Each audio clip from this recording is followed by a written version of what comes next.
সিকিম পেলিংয়ে বেড়াতে গিয়েছিলাম। সেখানে গিয়ে আমরা সবাই মিলে গিয়েছিলাম 4 ধাম।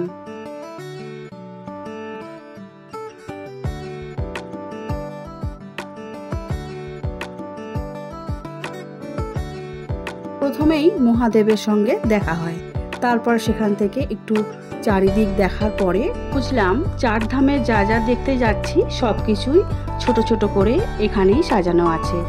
তারপরে এখানে একটু ভিডিও করলাম, সবার সঙ্গে একটু ফটো তুললাম। ওখান থেকে বেরিয়ে গেলাম একদম 4 ধামের আসল মন্দিরগুলো দেখার জন্য।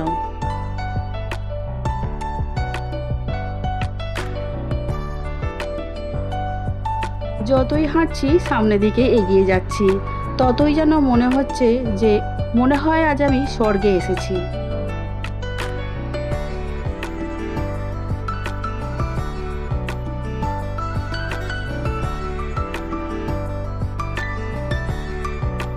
থেকে ওই যে ভোলে বাবা দেখা যাচ্ছে, উনি কিন্তু অনেক ওপরে আছে। এখন কিন্তু মেঘে ঢাকা, আর সব সময় মেঘের খেলা চলছে। কখনো দেখছি ভোলে বাবার মুখটা আমি দেখতেই পাচ্ছি না, ভোলে বাবা ওখানে আছে কিনা বুঝতেই পারছি না। তার কিছুক্ষণে পরেই দেখছি আবার সমস্ত কিছু খুব ভালো করে, এমনকি চোখ নাক পর্যন্ত ভোলে বাবার আমি দেখতে পাচ্ছি। এতটাই উঁচুতে উনি বসে আছেন। চলো আস্তে আস্তে যাওয়া যাক। সিঁড়ি ভেঙে উপরে উনি বসে আছেন, ওনার কাছে তো যেতেই হবে আমাদের। আমরা সবাই আস্তে আস্তে গুটি গুটি পায়ে ওনার দিকে এগিয়ে যাচ্ছি।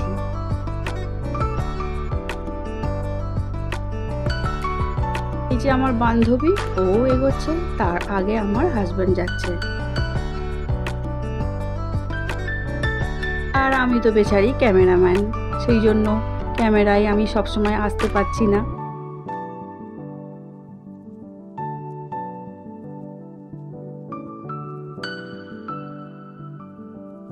যতটুকু পেরেছি ক্যামেরা বন্দি করে নিয়ে এসেছি। তোমরা বন্ধুরা দেখো, অবশ্যই মজা পাবে। আর সব থেকে বড় কথা কি জানো তো, খুব খুব ভালো লাগবে। আমি তো নিজের চোখেই বিশ্বাস করতে পারছিলাম না যে এত সুন্দর একটা জায়গা হতে পারে।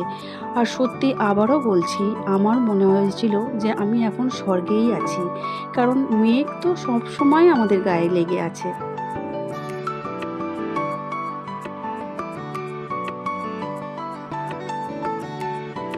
দেখো আমার হাজব্যান্ড কিন্তু ভোলে বাবার কাছে পৌঁছেই গেছে, আর আমি ক্যামেরাম্যান, আমিও অবশ্যই আছি।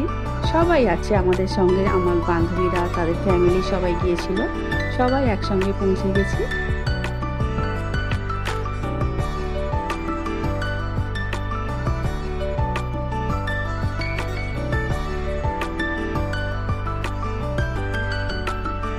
এত অপূর্ব দৃশ্য, সত্যি চোখ যেন জুড়িয়ে যাচ্ছিল।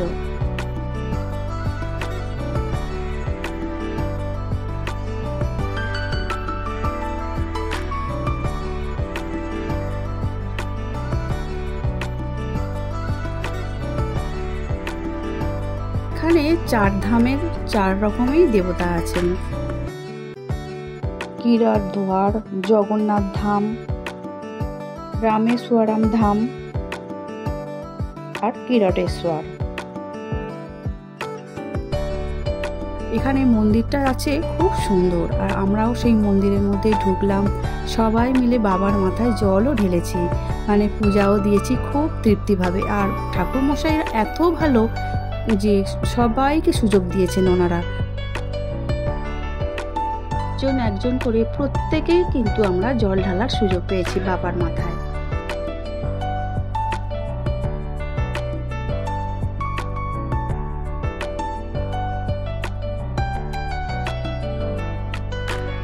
দেখো নন্দী মহারাজ কিন্তু বসে আছেন, আর কত বড় দেখেছো, বিশাল বড়। পিছনটা দেখো একদম মেঘে ঢাকা পড়ে আছে, অদ্ভুত একটা দৃশ্য।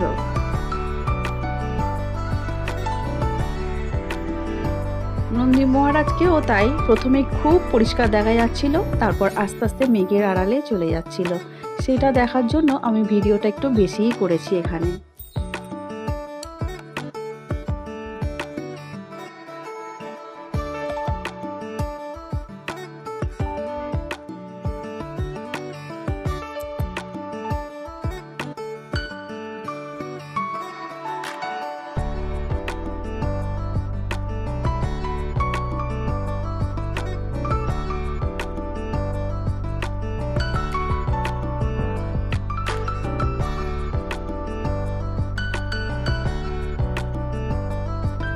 কিছু জায়গায় নিজেদের কিছু সেলফিও তুলে নিয়েছিলাম, সেটাও তোমাদের সঙ্গে একটু শেয়ার করলাম।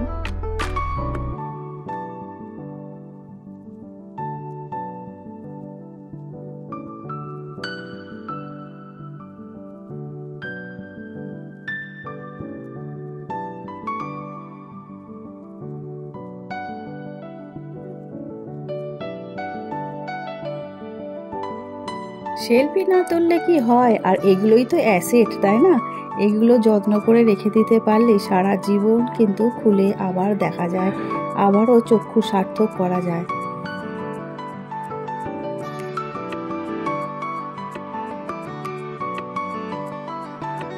অনেকক্ষণ পর একটু সুযোগ পেয়েছি, ছেলে বলল মা চলো একটু ভিডিও করে দিই। বলছে মা তুমি তো ফটো তুলেই চলেছো, কিন্তু তোমার তো কোনো ভিডিও হচ্ছে না। সেই জন্য বললাম ঠিক আছে তুলে দে। তো ও আমাকে এই ভিডিওটা তুলে দিয়েছিল, তো কিছু কিছু ভিডিও ও করে দিয়েছে।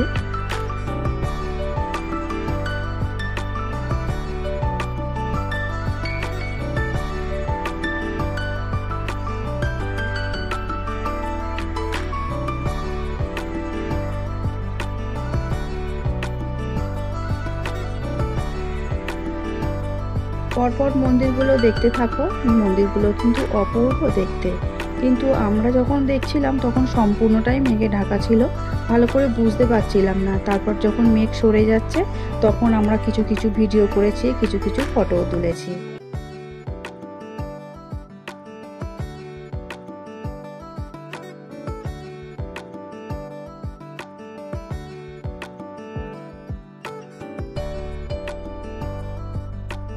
সব কিছু দেখা হয়ে গেল, এবার আমাদের বাড়ি ফেরার পালা।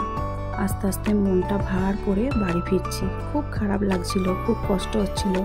এত কিছু জিনিস দেখার পরেও আমাদের এই জায়গাটা কিন্তু ছেড়ে চলে যেতেই হবে, কারণ প্রচণ্ড মেঘ করেছে আর নিজেদেরও প্রচণ্ড শীত পাচ্ছিল। তাই ভাবলাম এবার আমাদের রুমে ফিরে যাওয়াই ভালো, আর সন্ধে হয়ে গেলে তো এখানে একদমই থাকা যাবে না। প্রথম থেকে শেষ পর্যন্ত পুরো ভিডিওটাই তোমরা আমার সঙ্গে ছিলে বন্ধুরা, নিশ্চয়ই বোঝাতে পেরেছি। আর আমার সঙ্গে সঙ্গে তোমরাও নিশ্চয়ই ঘুরে ফেলেছো এতক্ষণ, মনটা নিশ্চয়ই তোমাদেরও খুব ভালো লেগেছে, তাই না?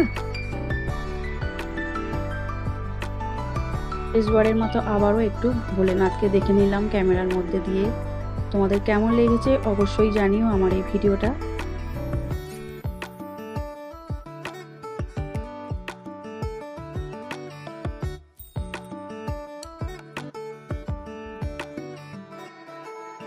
আর বেশি বড় করলাম না, বেশি বড় করলে তোমাদেরও হয়তো আর ভালো লাগবে না। তাহলে আজকের মতো আসছি, দেখা হবে নেক্সট ভিডিওয়ে। ভিডিওটা দেখার জন্য অসংখ্য ধন্যবাদ সবাইকে।